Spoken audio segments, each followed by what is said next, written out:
South ఇండియాలోనే అతి తక్కువ ధరలకి రత్నాలనందించే ఏకైక సంస్థ 6JVR.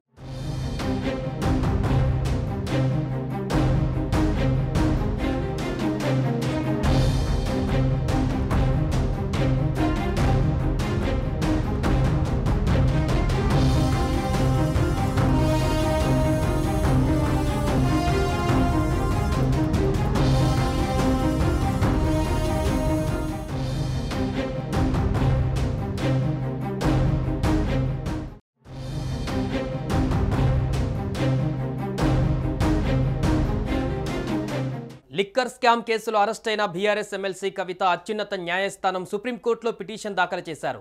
దర్యాప్తు సంస్థలపై తగిన చర్యలు తీసుకోవాలని విజ్ఞప్తి చేశారు. గతంలో విచారణ సందర్భంగా సమన్లు జారీ చేయబోమని కోర్టుకు చెప్పి అక్రమంగా తనను అరెస్టు చేశారని పిటిషన్లో పేర్కొన్నారు. ఈ మేరకు సుప్రీంకోర్టులో కవిత తరపు న్యాయవాది పిటిషన్ దాఖలు చేశారు.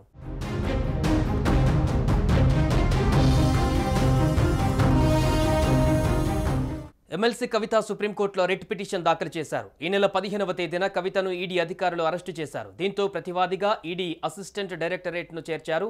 ఢిల్లీ లిక్కర్ స్కామ్లో కవిత పాత్ర ఉందని ఈడీ అధికారులు ఆరోపిస్తున్నారు. ఈ విషయమై రిమాండ్ రిపోర్ట్లో ఈ విషయాన్ని ప్రస్తావించారు. అయితే ఈ ఆరోపణలను కవిత కొట్టిపారేస్తున్నారు. రాజకీయ దురుద్దేశంతోనే తనను అరెస్టు చేశారని రిట్ పిటిషన్లో పేర్కొన్నారు. ఇదిలా ఉంటే తొలి రోజు ఎమ్మెల్సీ కవితను ఢిల్లీలోని ఈడీ కార్యాలయంలో విచారించారు. విచారణ సందర్భంగా ఈడీ అధికారులు అడిగిన ప్రశ్నలకు ఆమె సమాధానం ఇచ్చినట్టుగా సమాచారం. విచారణను అధికారులు వీడియో రికార్డ్ చేసినట్టుగా తెలిసింది. అధికారులు అడిగిన ప్రశ్నలకు తాను సమాధానం చెబుతూనే తనపై మోపిన అభియోగాలన్నీ అభియోగాలుగానే మిగిలిపోతాయని, తాను కడిగిన ముత్యంలా బయటకు వస్తానని కవిత పేర్కొన్నట్టుగా సమాచారం.